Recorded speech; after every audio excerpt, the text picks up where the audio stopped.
So while we are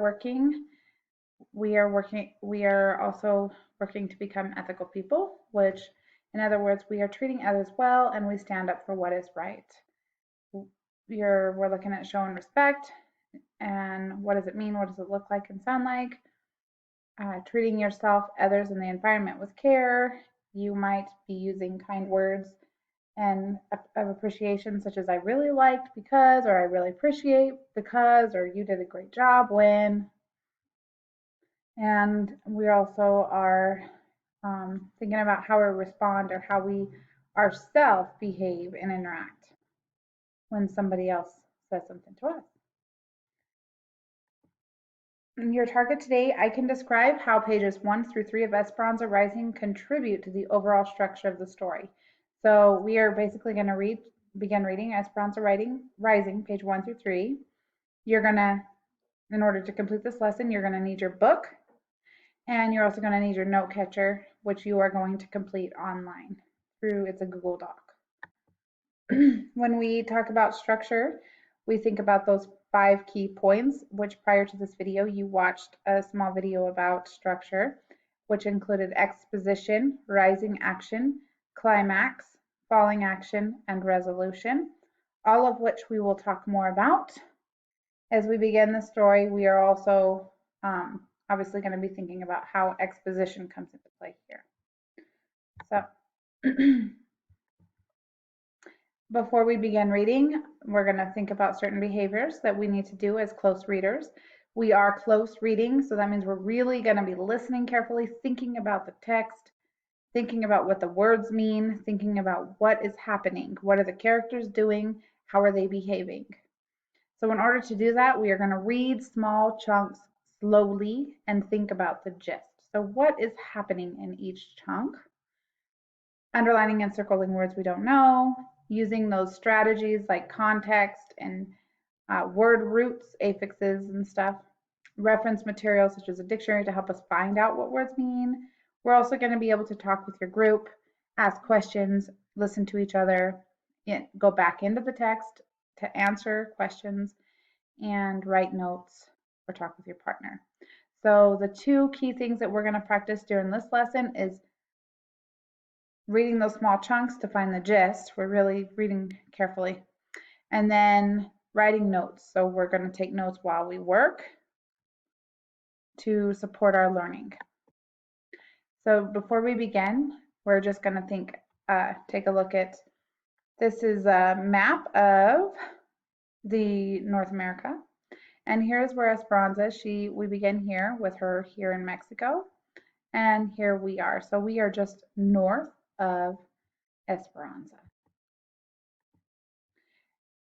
Here are the 2 graphic organizers you're going to work on. So this is the know and wonder chart. You will need this, okay? So you're going to have to open it up. This is the document you and the rest of the class can comment on just by adding your comments. And this is your independent work. So we're going to be reading chapter 1. We're going to be looking at how does the chapter fit into the overall structure. So again, there's that word structure, right? So we're thinking about those 5 components of every single narrative. Alrighty, so as we begin looking into the text, you guys should have the book in front of you. You can definitely follow along on the computer with me. So here's our title page, Esperanza Rising by Pam Muniz Ryan. So then we have a table of contents and her dedication page. And then here we have a set of proverbs, and this is kind of how the author opens up the text, gets you ready to prepare you for your reading. And the author does write it in Spanish and in English, and these are called, they're proverbs because there's something that's been passed down for a long time. There's something that they say over and over again. So, aquel que hoy se cae se levantará mañana, which is he who falls today may rise tomorrow. Es más rico el rico cuando empobrece que el pobre cuando enriquece, which is the rich person is richer when he becomes poor than the poor person when he becomes rich. So those both are openings, so that the author here is kind of telling us both of them have that idea of falling and being rich or poor. So we're going to think about that as we go into our text. Alrighty, so we open up with Aguas Caliente, Mexico, and right here says 1924. Our land is alive, Esperanza, said Papa, taking her small hand as they walked through the gentle slopes of the vineyard. Leafy green vines draped the arbors, and the grapes were ready to drop. So here kind of we're getting the setting. We know there's Esperanza, we see Papa, and we're walking in vines, and they're grapevines, right? So Esperanza was 6 years old and loved to walk with her Papa through the winding rows, gazing up at him and watching his eyes dance with love for the land.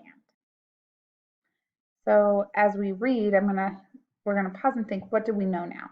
So remember, as readers, we get kind of plopped right in the middle of a story. We're like, well, we don't know anybody, and all of a sudden, here you go. Here's a bunch of information.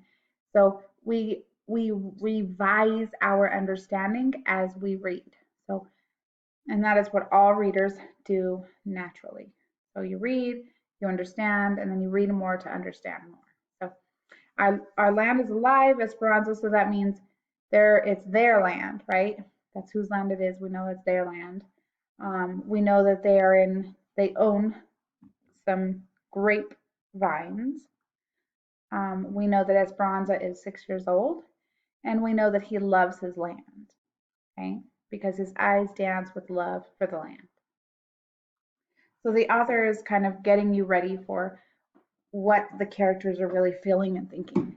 This whole valley breathes and lives, he said, sweeping his arms around the distant mountains that guarded them. It gives us the grapes, and then they welcome us. He gently touched a wild tendril that reached into the row, as if it had been waiting to shake his hand. He picked up a handful of earth and studied it. Did you know that when you lie down on the land, you can feel it breathe? That you can feel its heart beating? Pappy, I want to feel it, she said. Come.